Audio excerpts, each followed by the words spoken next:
মুন্সিগঞ্জের সিরাজদি খান উপজেলার প্রত্যন্ত চান্দেরচর অঞ্চলের পিছিয়ে পড়া মানুষের জীবনমান উন্নয়নের লক্ষ্যে প্রায় ৩ কিলোমিটার কাঁচা সড়ক পাকাকরণের দাবিতে মানববন্ধন কর্মসূচি পালন করেছে স্কুল শিক্ষার্থীসহ স্থানীয় এলাকাবাসী।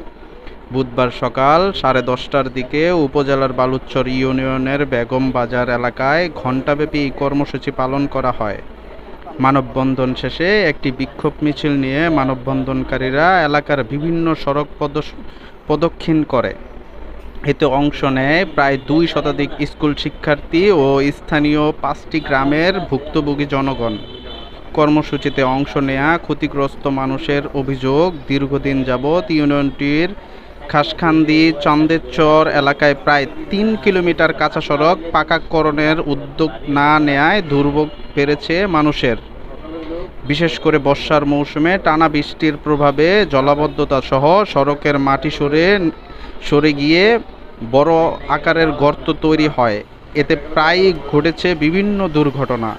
বিষয়টি নিয়ে দীর্ঘদিন যাবৎ স্থানীয় জনপ্রতিনিধিদের সহ প্রশাসনের দ্বারস্থ হলেও অবহেলায় কাঁচা সড়কটি পাকাকরণের উদ্যোগ গ্রহণ না করায় ক্ষুব্ধ প্রতিক্রিয়া জানিয়েছে ভুক্তভোগীরা। স্থানীয়দের দাবি, সড়কের দুরবস্থা ও বেহাল দশার কারণে পিছিয়ে আছে ওই অঞ্চলের কৃষিভিত্তিক অর্থনীতি। এছাড়াও ব্যাহত হচ্ছে মানুষের জীবনমান উন্নয়ন ও ভাগ্য বদলের সম্ভাবনা। ফলে শীঘ্রই পাকা প্রশস্ত সড়ক নির্মাণের উদ্যোগ নেওয়া হলে আগামীতে স্বাধীনতার 54 বছরে আমাদের রাস্তার এই অবহেলিত রাস্তা কোনো কাজ হয়নি। 1986 সালে এরশাদ সরকারের আমলে মাটি ফেলানোর কাজ হয়েছিল, তারপর থেকে এ পর্যন্ত কোনো সংস্কার কাজ হয় নাই। দিয়ে আমাদের আশ্বাস দেয়, আমরা ওই আশ্বাসে আশ্বস্ত হয়ে অপেক্ষায় থাকি। বছরের পর বছর এইভাবে চলে আসছে, কাজের কাজ কিছুই হচ্ছে না। স্কুল থেকে এসেছি, আমাদের রাস্তা চাই।